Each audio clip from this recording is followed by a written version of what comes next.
Hello students, class 10th में chemical reaction and equation chapter हम लोग स्टडी कर रहे थे, जिसमें टाइप्स ऑफ केमिकल रिएक्शन तक हम लोगों ने स्टडी किया था। ऑक्सीडेशन एंड रिडक्शन रिएक्शन आपकी समाप्त हो चुकी थी, खत्म हो चुकी थी। रिडॉक्स रिएक्शन जिसे बोलते हैं, वहाँ तक हम लोग स्टडी कर चुके थे।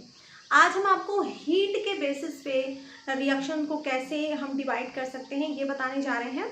बस ये चैप्टर लगभग समाप्त ही होने वाला है। तो आज हम समझते हैं कि अगर हम हीट के बेसिस पे रिएक्शन को डिवाइड करें तो कितने टाइप की रिएक्शन हो सकती है। On the basis of heat reaction can be divided into two parts या two categories, exothermic reaction and endothermic reaction. जब हम आपको केमिकल रिएक्शन की कैरेक्टरिस्टिक बता रहे थे तो उसमें हमने आपको ये भी बताया था कैरेक्टर में कि कुछ रिएक्शंस में हीट इवॉल्व होती है और कुछ रिएक्शन में हीट एब्जॉर्ब होती है। मीन्स जब हम रिएक्शन केमिकल रिएक्शन करवाते हैं तो किसी किसी रिएक्शन में हीट बाहर निकलती है, रिएक्शन जब होती है तो हीट रिलीज होती है एटमॉस्फेयर में। या आप ऐसे देख सकते हैं कि जिस बीकर में आप रिएक्शन कराएंगे वो बीकर हॉटर हो जाएगा या कोल्डर हो जाएगा, यानी हीट का इवोल्यूशन या एब्जॉर्प्शन भी केमिकल रिएक्शन का एक कैरेक्टरिस्टिक है। तो हीट के अकॉर्डिंग अगर हम डिवाइड करें तो रिएक्शन को हम कैसे डिवाइड कर सकते हैं।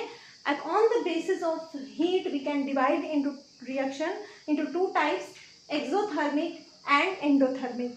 Exo means आप exo को excrete word से समझिए, means release करना, कोई चीज एटमॉस्फेयर में रिलीज करना, that means excrete करना, exertion। इसी वर्ड से बना है आपका एक्सोथर्मिक। थर्मल वर्ड हीट के लिए यूज किया जाता है, टेम्परेचर के लिए यूज किया जाता है।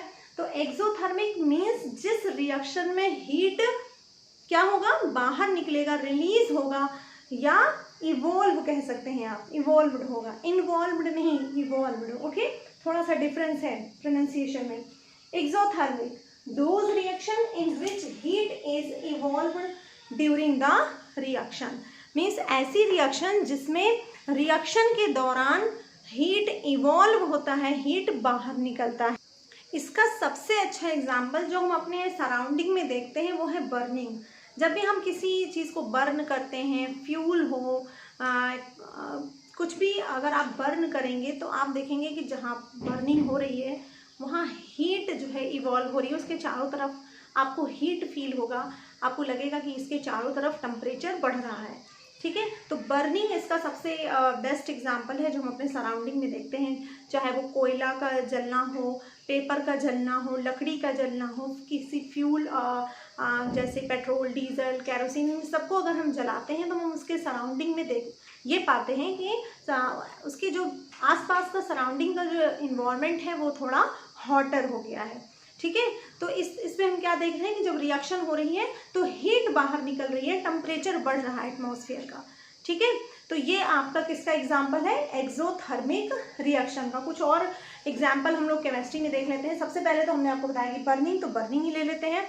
जैसे हमने बर्न किया कार्बन को, दैट इज कार्बन। कार्बन जो कोयला होता है वो भी आपका कार्बन ही होता है। बर्निंग करने के लिए कौन सी गैस ज़रूरी है, ऑक्सीजन। कई बार हम बता चुके हैं, जब भी हम बर्निंग लिखेंगे तो आप समझ जाइए कि ऑक्सीजन से रिएक्शन कराना है। तो कार्बन को जब हम बर्न करेंगे तो क्या बनेगा, CO2 गैस बनेगी, कार्बन डाइऑक्साइड बनेगी, कार्बन डाइऑक्साइड गैस रिलीज होगी। आप चाहे लकड़ी को, कोयले को जलाएंगे तो जो गैस निकलेगी वो कौन सी गैस होगी, कार्बन डाइऑक्साइड। साथ में हम यहाँ पे लिखते हैं प्लस हीट। प्लस हीट लिखने का क्या मतलब है कि जब हम कार्बन को बर्न करेंगे तो इसमें से हीट भी इन्वायरमेंट में रिलीज होगा, एटमॉस्फेयर में रिलीज होगा। तो ये कैसी रिएक्शन हुई, एक्सोथर्मिक रिएक्शन हुई, हमें उसके आसपास टेम्परेचर बढ़ा हुआ फील होगा। ठीक है, ऐसे ही एक और एग्जांपल ले लेते हैं, methane. This is methane, CH4। Methane को भी अगर हम बर्न करते हैं, बर्न करने के लिए कौन सी गैस, ऑक्सीजन। मेथेन को हम जलाएंगे, बर्न करेंगे तो अगेन आपका जो है कार्बन है, ऑक्सीजन है, तो कार्बन डाइऑक्साइड तो बनेगा ही, साथ में यहाँ पे हाइड्रोजन भी है और ऑक्सीजन है। हाइड्रोजन और ऑक्सीजन मिलकर क्या बना सकते हैं, वाटर भी बना सकते हैं। ओके, और प्लस हीट लिखेंगे हम। प्लस हीट क्यों लिख रहे हैं, क्योंकि जब हम मेथेन को बर्न करेंगे तो हमें उसके आसपास टेम्परेचर बढ़ा हुआ फील होगा, हीट इवॉल्व होगी इस रिएक्शन में, यानी हीट रिलीज होगी एटमॉस्फेयर में। ये रिएक्शन को बैलेंस कर लेते हैं। यहाँ पे H4 है तो यहाँ पे 2 कर देते हैं, 2 जब 4 हाइड्रोजन यहाँ भी हो जाए और इधर भी 2 कर देते हैं। ठीक है, तो एक एग्जाम्पल ये हो गया आपका। इस तरह से किसी भी रिएक्शन में जहाँ हीट इवॉल्व हो रही है तो वो रिएक्शन कैसी रिएक्शन होगी, एक्सोथर्मिक। अगर आपने बायोलॉजी के वीडियोस देखे हैं तो उसमें रेस्पिरेशन पढ़ाया होगा आपने। रेस्पिरेशन में क्या होता है, कैसी रिएक्शन है रेस्पिरेशन? रेस्पिरेशन भी एक तरह की एक्सोथर्मिक रिएक्शन है। ठीक है, क्योंकि मैंने उसमें आपको क्या बताया था कि ग्लूकोज ऑक्सीजन से रिएक्शन करता है। ऑक्सीजन से रिएक्शन करने का मतलब क्या होता है, बर्निंग करना, जलना। रेस्पिरेशन में हमने क्या बताया था आपको, C6H12O6। ये ग्लूकोज किससे रिएक्शन करता है, ऑक्सीजन से रिएक्शन करता है, 6O2। ओके, ऑक्सीजन से रिएक्शन करने का मतलब ग्लूकोज जलता है, हमारी सेल के अंदर ग्लूकोज बर्न होता है, जलता है और उससे हीट निकलती है। वही हीट हमारी बॉडी की एनर्जी है, उसी से हमें क्या मिलती है, एनर्जी मिलती है।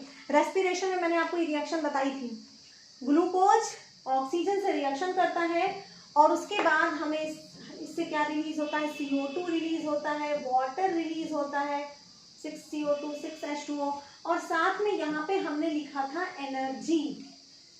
अगर आपने रेस्पिरेशन वाला वीडियो देखा होगा तो, और अगर नहीं देखा है तो डिस्क्रिप्शन बॉक्स में आपको सारे वीडियोस के लिंक में डाल देती हूँ, उसको आप एक बार चेक कीजिए, पढ़िए।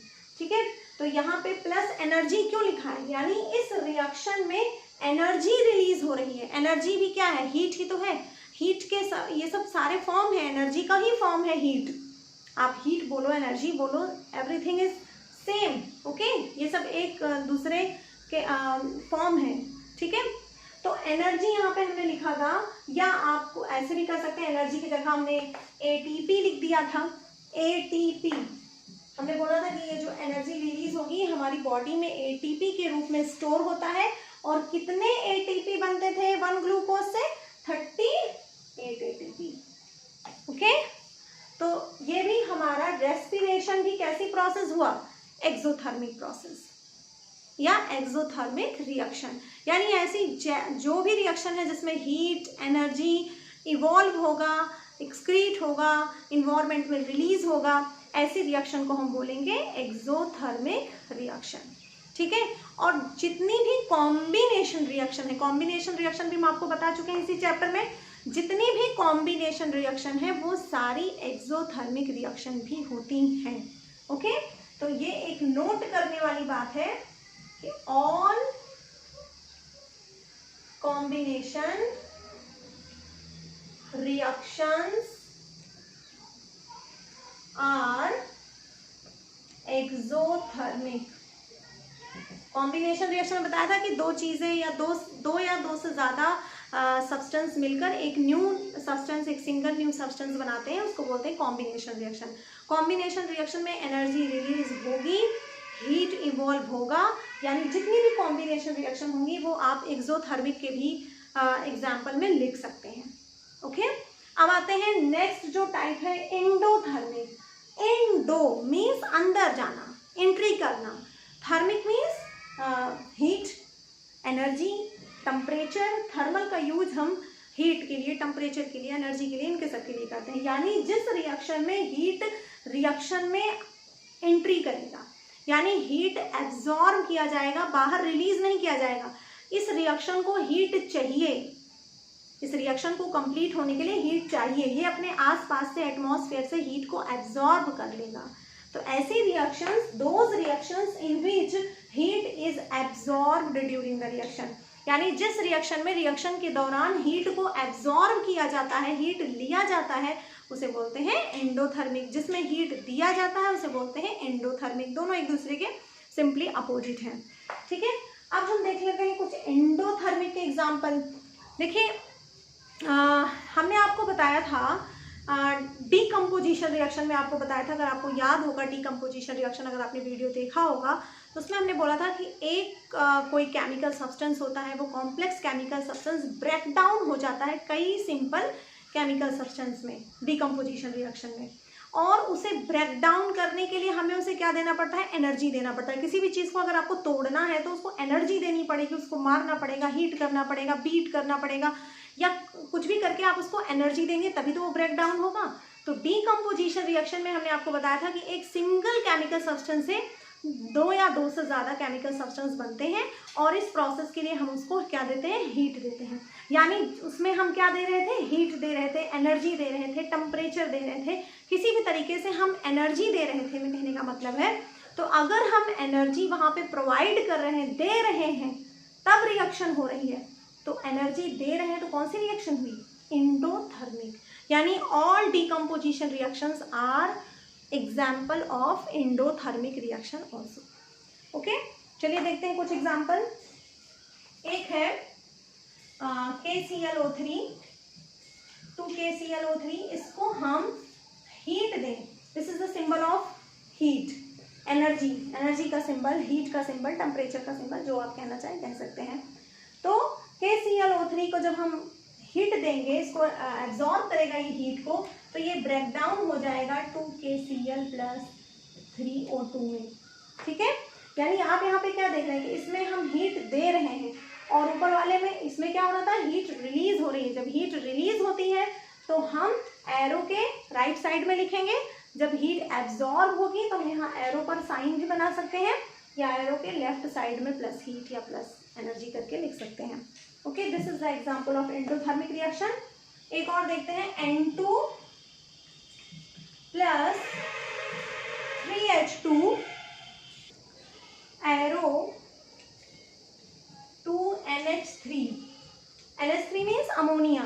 अमोनिया बनाने के प्रोसेस में हमें इसको अप्रॉक्सीमेटली 500 डिग्री सेल्सियस टेम्परेचर देना पड़ता है। यानी हम इसको टेम्परेचर दे रहे हैं, ये टेम्परेचर को एब्जॉर्ब कर रहा है, हीट को एब्जॉर्ब कर रहा है, तब जाके अमोनिया बन रहा है। तो हीट को एब्जॉर्ब कर रहा है तो कौन सी रिएक्शन हुई, एंडोथर्मिक रिएक्शन हुई। ठीक है, इस तरह के जितने भी एग्जाम्पल आप ऐसे देखते हैं जिसमें एरो के ऊपर टेम्परेचर या एनर्जी का साइन बना हुआ है, तो वो एंडोथर्मिक के एग्जाम्पल होंगे। प्लस हीट करके इधर लिखा हुआ है तो एक्सोथर्मिक होंगे, या प्लस हीट करके अगर लेफ्ट साइड में है तो भी आपका एंडोथर्मिक होगा। ठीक है, और हाँ, फोटोसिंथेसिस हमने आपको पढ़ाया था। फोटोसिंथेसिस में हमने क्या बताया था कि जो प्लांट्स होते हैं वो एटमॉस्फेयर से ऑक्सीजन, कार्बन डाइऑक्साइड लेते हैं, वाटर लेते हैं सॉइल से, और फिर उस सनलाइट के प्रेजेंस में अपना फूड बनाते हैं, ग्लूकोज। अब वहाँ पे सनलाइट के प्रेजेंस पर बनाते हैं, यानी उन्हें एनर्जी चाहिए रिएक्शन करने के लिए। ग्लूकोज बनाने के लिए क्या चाहिए, एनर्जी चाहिए। कौन सी एनर्जी चाहिए, सन की एनर्जी चाहिए, सोलर एनर्जी चाहिए। तो अगर रिएक्शन कंप्लीट होने के लिए एनर्जी की ज़रूरत पड़ रही है तो कैसी रिएक्शन हुई, एंडोथर्मिक रिएक्शन हुई। हीट को लिया जा रहा है, कहाँ से लिया जा रहा है, हीट को सन से लिया जा रहा है, फोटो एनर्जी ली जा रही है। ओके, तो आप फोटोसिंथेसिस भी इसमें एग्जाम्पल में लिख सकते हैं। फोटोसिंथेसिस की process 6H2O 6CO2 + 6H2O arrow C6H12O6 + 6O2 oxygen बन रहा था, और यहाँ पे हम क्या लिख रहे थे, सनलाइट।